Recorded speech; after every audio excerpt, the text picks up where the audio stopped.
정상회담에서 북한은 비핵화를, 미국은 체제 보장을 약속했습니다. 한반도 평화의 문이 열렸습니다. 북미 정상이 손을 맞잡으며 한반도 평화 정착의 기틀이 마련됐습니다. 평화 체제의 구체적 로드맵에 관심이 쏠립니다. 북미 정상회담이 성공적으로 마무리되면서 한반도를 둘러싼 동북아 정세에 대규모 지각 변동이 예고됩니다.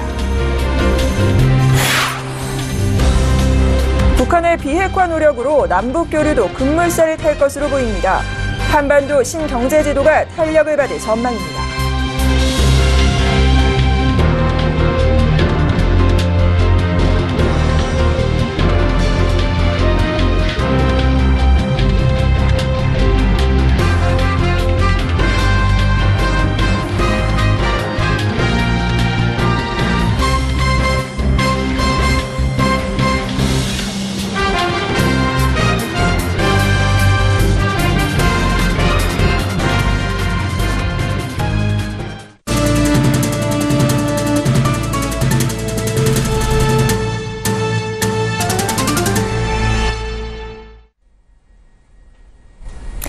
시청자 여러분 안녕하십니까? 센 경제 현장 김혜영입니다. 오늘 센 경제 현장은 북미 정상회담 특집으로 6시 30분에 시작하게 됐습니다. 오늘의 첫 번째 뉴스입니다. 오늘 도널드 트럼프 미국 대통령과 김정은 북한 국무위원장이 싱가포르 센토사 섬 카펠라 호텔에서 역사적 만남을 가졌습니다. 북미 정상이 체제 보장과 비핵화라는 큰 틀에서 합의하면서 남북전쟁 이후 70여 년 만에 한반도의 평화의 시대가 활짝 열렸습니다. 정찬신 기자입니다. 오늘 오전 북미 정상이 악수를 나누며 역사적인 만남을 연출했습니다. 70년가량 이어져 온 적대 관계를 끝내는 동시에 한반도의 냉전을 종식하고 평화의 문을 여는 의미가 담긴 겁니다. It's my honor and we will have a terrific relationship, I have no doubt. 또 그릇된 존경과 관행들이 우리 때로는 우리 눈과 귀를 가리우기도 했는데 우리 모든 것을 이겨내고 이 자리까지 왔습니다. 이날 두 정상은 단독회담과 확대 정상회담을 이어서 열고 합의문을 도출해냈습니다. 우선 최종 합의문 전문에 북한의 체제 보장을 약속한다는 내용이 담겼습니다. 또한 양국은 평화와 번영, 열망에 따라 새로운 관계를 수립하고 한반도의 지속적, 안정적인 평화 구축을 위해 협력하기로 했습니다. 북한이 한반도의 완전한 비핵화를 위해 노력하기로 서약한다는 내용도 담겼습니다. 여기에 신원이 확인된 인물의 즉각 송환, 전쟁 포로, 실종자의 원상 회복 합의도 포함됐습니다. 1980년대 말 냉전 시대가 종식됐지만 한반도는 여전히 세계 유일의 냉전 지역으로 남아 있습니다. 북미 정상이 통큰 합의를 이뤄내면서 한반도의 평화의 바람이 불 것으로 관측됩니다. 서울경제TV 정창신입니다. 북미가 한반도 비핵화와 평화 구축에 대한 뜻을 같이 하면서 한반도의 새로운 대탕트 시대가 열렸습니다. 이제는 한반도에 올 평화 로드맵에 관심이 급격히 쏠리고 있는데요. 이보경 기자가 보도합니다. 한반도 평화체제는 종전선언으로 시작돼 평화협정과 북미 수교순으로 진행될 것으로 전망됩니다. 종전선언은 법적 효력은 없지만 국제법상 교전 상태에 있는 한반도 안보 상황을 종전으로 바꾸는 평화체제 구축의 첫 단계로 의미가 큽니다. 이번 북미 정상회담이 성공적으로 마무리되면서 남북미 3자 간 정상회담을 통한 정치적 선언이 이뤄질지 주목됩니다. 전문가들은 날짜의 상징성을 감안해 정전협정 체결일인 7월 27일에 종전선언을 할 가능성과 미국 중간선거를 앞두고 극적 효과를 노리기 위해 9월 유엔 총회를 택할 수 있다는 분석을 내놓고 있습니다. 이후 이어질 평화협정은 국제법적으로 전쟁을 완전히 종결짓고 평화 상태를 제도적으로 보장하는 확실한 종식장치입니다.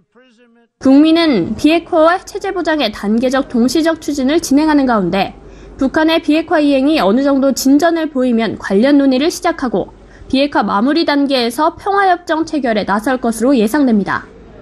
그렇다면 평화협정으로 가는 키 역할을 하게 될 비핵화 과정은 어떻게 진행될까? 6.12 싱가포르 합의는 비핵화를 단계적으로 이행하되 핵탄두와 핵물질을 조기에 반출하는 것을 핵심으로 합니다. 하지만 북한이 핵탄두와 핵물질을 미국 테네시 오크리지로 반출하는 것을 맹비난하면서 영국과 프랑스 등 제3국으로 반칠할 가능성도 제기됩니다. 평화 정책 논의에서 최종 정착지는 북미 수교가 될 것으로 관측됩니다. 다만 중국과 베트남 등 과거 사례에 비춰볼 때 미국이 적대국과 관계 정상화를 이루기까지는 수년의 시간이 필요할 것으로 보입니다. 서울경제TV 이보경입니다. 북미 두 정상이 손을 맞잡으면서 한반도를 둘러싼 동북아 정세의 지각 변동이 일고 있습니다. 북미 정상회담을 두고 주변국도 바쁘게 움직였습니다. 보도에 유민호 기자입니다. 역사에 남을 세계의 단판. 북미 정상회담이 이뤄지면서 한반도를 둘러싼 동북아 안보 지형에 근본적 변화가 일고 있습니다. 우선 70년 가까이 이어진 냉전의 마지막 고리를 끊을 수 있다는 기대감이 커졌습니다. 지구촌 유일의 냉전 구도가 깨지면서 1945년 해방 이후 남북이 반복하면서 지속됐던 북중러대 한미일 안보 지형 구도가 역사의 뒤안길로 사라지고 새로운 한반도를 둘러싼 주변 열강의 세력권 경쟁이 펼쳐질 것으로 예상됩니다. 평화협력, 경제협력 이것이 동북아의 안보 평화협력으로 확대됨으로 해서 평화협력, 새로운 시대가 도래할 것으로 전망합니다. 북미 정상회담으로 한반도 정세가 급박하게 돌아가면서 주변국의 움직임도 바빠졌습니다. 중국은 회담 이후 평화체제 구축 과정에서 적극적인 역할을 하겠다는 방침입니다. 경상 중국 외교부 대변인은 어제 브리핑에서 중국은 한반도 이웃이자 주요 당사국으로서 관련국과 함께 한반도 비핵화 실현과 영구적 안정을 계속 추진하기 원한다고 말했습니다. 일본은 북미 정상회담을 환영하면서도 경계를 늦추지 않았습니다. 스가 요시히데 일본 관방장관은 오늘 기자회견에서 역사적인 회담이 되기를 기대한다면서도 납치 문제가 진전하는 기회가 되기를 바란다고 밝혔습니다. 러시아도 한반도에서 영향력을 넓히기 위해 공을 들이고 있습니다. 최근 블라디미르 푸틴 러시아 대통령은 9월 블라디보스토크에서 열리는 동방경제 포럼에 김정은 위원장을 초청하는 등 북러 관계 개선에 힘을 쏟는 중입니다. 전문가들은 북미 정상회담 이후 우리 정부의 역할이 중요하다고 강조합니다. 한반도를 둘러싸고 주변 강국의 여러 이해관계가 충돌하는 만큼 이를 중간에서 조정해야 한다는 겁니다. 북미 정상회담이 성공적으로 개최되고 이후의 실행 그리고 평화협정 가는 길에 이런 조율자로서 역할을 문재인 정부가 성실히 수행해야 될 거로 생각이 됩니다. 문재인 대통령은 당장 오는 21일 러시아를 국빈 방문해 푸틴 대통령과 정상회담을 가질 예정입니다. 한러 정상회담이 격변하는 동북아 정세를 마주한 문재인 정부의 첫 시험대가 될 것으로 보입니다. 서울경제TV 유민호입니다. 남북경제협력의 종합계획이라고 할 수 있는 한반도 신경제지도. 문 대통령은 지난 판문점 회담 당시 김정은 국무위원장에게 신경제지도 구상이 담긴 USB를 전달한 바 있는데요. 오늘 회담을 통해 북미 관계가 새로운 시대로 접어들면서 신경제지도의 현실화도 더 가까워질 전망입니다. 유동현 기자입니다. 남북이 함께 투자하고 이익을 공유해 남북 상생 시대를 꿈꾸는 한반도 신경제지도. 동서해와 접경 지역을 H형태로 이어 남북은 물론 동북아 전역으로 경제권 확장을 목표로 합니다. 동해권은 에너지와 자원, 서해권은 산업과 물류, 접경지대는 환경과 관광을 중심으로 연결하는 세계 경제벨트가 축이 됩니다. 세 가지 벨트의 핵심 사업은 교통의 토대, 즉 남북 간 철도를 잇는 일입니다. 철도 연결은 북한의 경제개발 10개년 계획에서도 강조된 만큼 신속하게 논의가 이뤄질 것이란 관측이 많습니다. 실제로 정부는 지난 7일 그동안 북한의 반대로 번번이 무산됐던 국제철도협력기구 정회원으로 가입하기도 했습니다. 유라시아와 유럽행 철도 노선 운용을 위한 자격을 갖춘 만큼 앞으로도 철도 사업은 탄력을 받을 전망입니다. 남북은 이달 말 동해선 경의선 철도와 도로 연결을 위한 분과회의도 열 계획입니다. 남북 경제협력의 상징인 개성공단 재개 가능성도 한 발짝 다가왔습니다. 지난 8일 개성공단 내 남북 공동연락사무소 설치 작업이 진행돼 기대감은 더욱 커지고 있는 상황입니다. 출발과 지금까지 과정이 나쁘지 않아 보입니다. 좀 더 긍정적인 방향으로 기대를 많이 하고 있습니다. 어찌됐든 지금 대북 제재가 존재하고 있고, 오늘 회담한다고 해도 바로 그게 풀리는 건 아니잖아요. 이제 우리 정부가 이제 열심히 노력해서. 국제사회로부터 제재 등 산적한 과제들이 많지만 협회 측은 북미 정상회담이 개성공단 재가동의 분기점이 될 것이라 보고 사업 재개를 위한 준비에 박차를 가할 계획입니다. 정상회담을 통해 북미가 화해 물살을 타면서 신경제지도 경제효과만 300조에 달할 것이라는 희망 섞인 전망도 나오지만 조심스러운 접근이 필요하다는 지적도 나옵니다. 이번 북미 정상회담은 우리 정부의 한반도 신경제지도 구상이 가시화될 수 있는 계기가 되었다라고 생각합니다. 그러나 남북한 사이의 경제 운영 방식에 차이가 있습니다. 그와 함께 중국을 비롯한 외국과 경쟁해야 된다는 그런 도전 요인이 존재하는 만큼 세밀한 이해와 남북한 간 협력이 바탕이 되어야 된다고 생각합니다. 북미 정상회담을 계기로 신경제지도 현실화가 한 발짝 더 다가온 만큼 당국의 세심한 접근이 필요해 보입니다. 서울경제TV 유동현입니다. 북미 정상회담이 성공적으로 마무리되면서 남북경제협력과 그로 인해 수혜를 볼 종목에 대한 기대가 더욱 커지고 있습니다. 미국이 북한의 체제 보장을 약속하면서 남북경협의 가장 큰 장애물인 경제제재가 풀릴 가능성이 커졌기 때문인데요. 전문가들은 건설과 철도 관련주 등에 더해 금융과 전력 관련주의 수혜도 점치고 있습니다. 보도에 김성훈 기자입니다. 북미 정상회담이 성공적으로 끝난 오늘 코스피는 어제보다 0.05% 하락한 2468.83의 장을 마쳤고 코스닥도 0.17% 떨어진 875.04로 마감됐습니다. 정상회담에 대한 기대가 선반영된 데다 정상회담 결과도 장중에 발표되지 않으면서 지수가 소폭 떨어진 것으로 보입니다. 현대건설, 두산중공업 등 일부 남북경협주도 차익 실현 세력으로 인해 하락했습니다. 하지만 남북경협주에 대한 기대는 더 커지고 있습니다. 북한이 한반도의 완전 비핵화를 약속하고 미국이 그 대가로 북한의 체제 보장을 약속하면서 북한에 대한 경제제재 해제와 남북 경제협력 가능성이 더욱 커졌기 때문입니다. 건설업종, 개성공단 관련 업체, 철도 관련주 등 기존의 테마주뿐만 아니라 다양한 수혜 예상 종목이 등장하고 있습니다. 우선 북한이 빠른 인프라 개선을 위해 우리나라 자본을 활용할 가능성이 높다는 예상이 나오면서 은행과 초대형 IB 등 금융주가 수혜를 받을 것으로 전망됩니다. 북한의 심각한 전력난 해소 작업과 남북러 전력망 연계 작업이 시작되면 발전소 관련 업종과 송배전 설비 업체 등이 수혜를 볼 것이라는 분석도 나옵니다. 이 밖에 DMZ 평화공원 조성 가능성이 높아지면서 지뢰 제거 관련 업체도 새로운 수혜주로 떠오르고 있습니다. 전문가들은 그러나 남북경제협력과 관련된 사업을 영위하는 업체라 해서 맹목적으로 기대하거나 투자해서는 안 된다고 조언합니다. 북한이 인프라 개발 등을 해외 업체에까지 개방할 경우 글로벌 금융사와 중국, 러시아 업체들과의 경쟁이 만만치 않아 실제 수혜를 보는 종목은 제한될 수 있다는 지적도 나옵니다. 서울경제TV 김성훈입니다. 미국과 북한의 정상이 이렇게 서로 마주선 것은 1948년 분단 이후 70년 만에 처음 있는 일입니다. 특히 도널드 트럼프 대통령과 김정은 국무위원장은 불과 반년 전까지만 해도 막말에 가까운 공격적 발언을 주고받던 사이라 더 놀라운데요. 첫 만남의 순간 두 정상의 손짓과 표정에서부터 정상회담을 성공적으로 이끌기 위해 조심하는 노력이 엿보였습니다. 정훈규 기자입니다. 역사적인 첫 만남을 앞두고 북미 정상은 굳은 표정으로 차에서 내렸습니다. 이후 예정된 오전 10시를 조금 넘어 도널드 트럼프 대통령과 김정은 국무위원장은 회담장 양쪽에서 마주보며 걸어 들어왔습니다. 처음 마주서 나눈 악수에서는 묘한 어색함이 흘러나왔습니다. 이때 김 위원장이 먼저 나이스 투 미추 미스터 프레지던트라며 영어로 인사를 건넸습니다. 김 위원장은 스위스 유학파로 영어 의사소통이 가능한 걸로 알려졌습니다.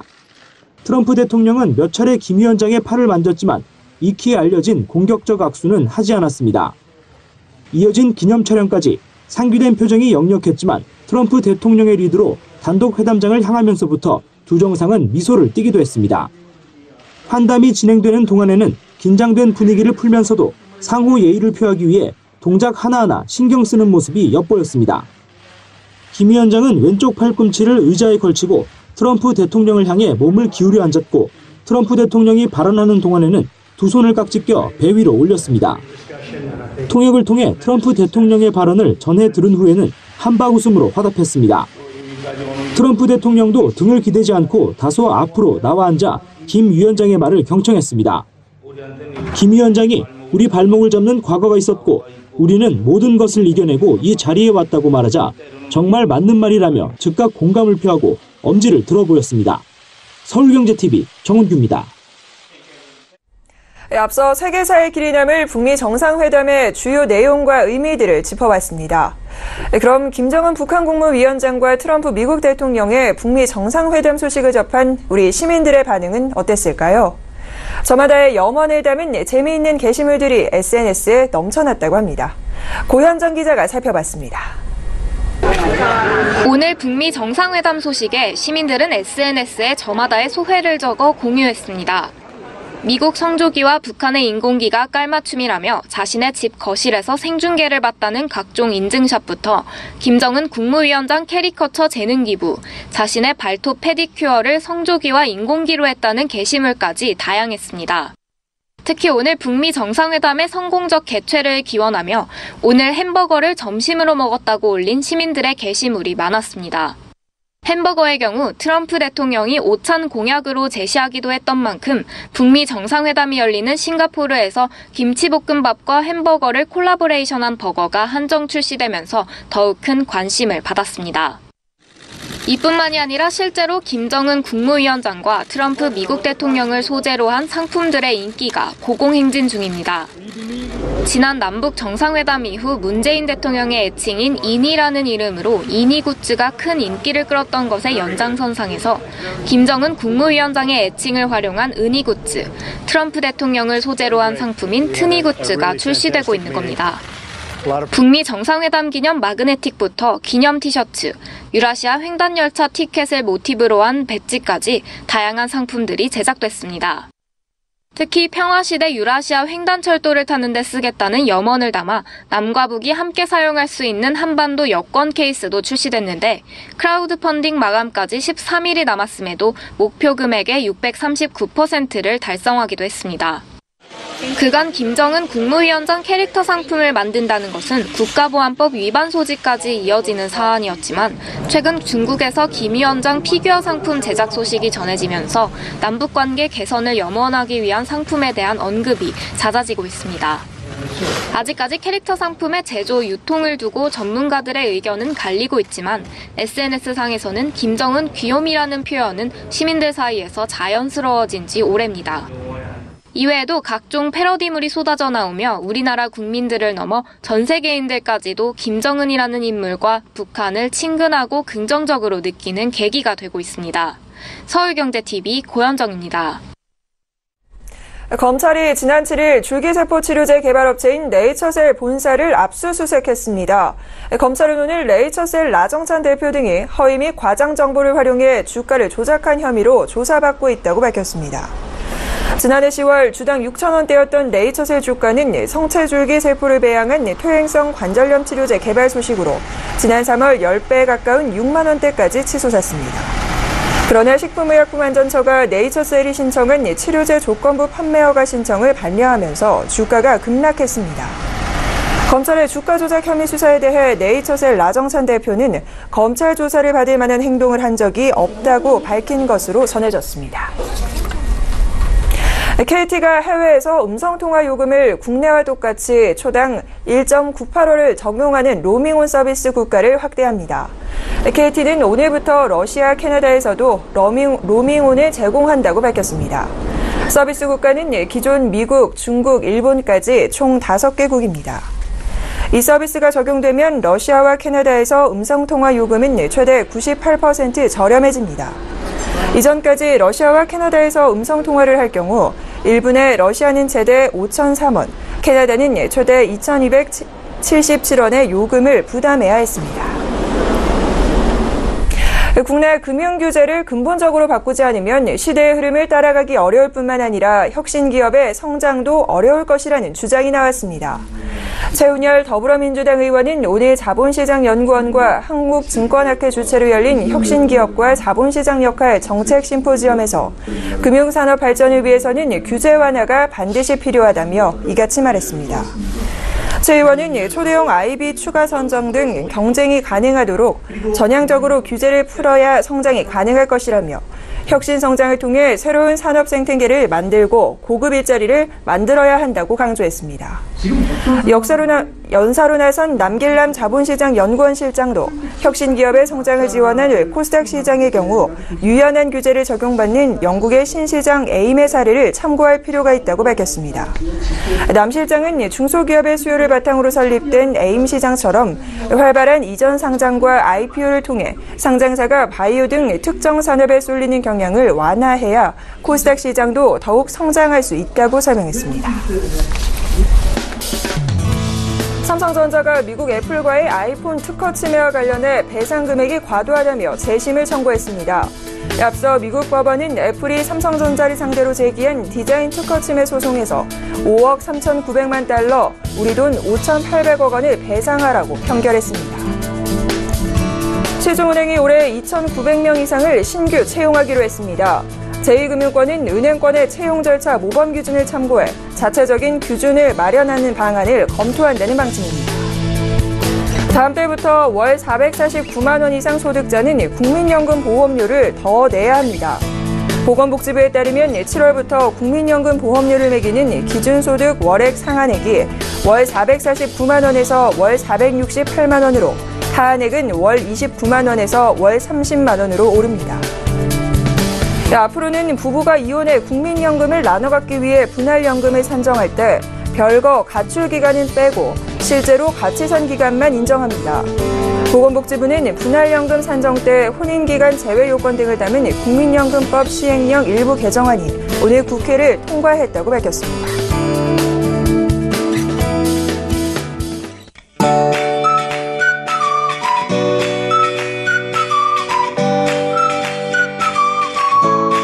안녕하세요. K웨더 라이프스타일 예보 박유라입니다. 지방선거일인 내일은 전국 하늘이 가끔 구름만 지나겠고요. 낮 동안 30도 안팎까지 올라 덥겠습니다. 또 오후 한때 동부 내륙을 중심으로 소나기 소식도 있는데요. 때문에 내일 투표를 하실 땐 낮보다는 오전에 하시는 편이 좋겠고요. 비가 오는 지역은 작은 우산을 챙기시면 유용하겠습니다. 대기질은 전국 보통 단계로 미세먼지 걱정은 없겠습니다. 내일은 동해상에 위치한 고기압의 가장자리에 들겠습니다. 다음은 자세한 지역별 날씨입니다. 중부지방 점차 구름의 양이 늘겠고요. 오후 한때 소나기가 지나는 곳이 있겠습니다. 낮 기온 서울과 춘천 28도가 되겠습니다. 동해안 막다가 구름 많아지겠습니다. 한낮에 속초 20도, 강릉 22도로 비교적 선선하겠습니다. 남부지방 가끔 구름만 지나겠고 오후에 경북 지역으로 갑자기 소나기가 내리겠습니다. 낮 동안 광주 29도, 대구 27도로 예상됩니다. 전해상으로 안개가 짙게 끼는 곳이 많겠고요. 물결은 동해상으로 약간 높게 일겠습니다. 모레는 중북부에 비 소식이 있고요. 그 밖의 날은 구름 많은 가운데 더운 날씨가 이어질 전망입니다. 날씨였습니다. 생경제현장 준비한 소식 여기까지입니다. 시청해주신 여러분 고맙습니다.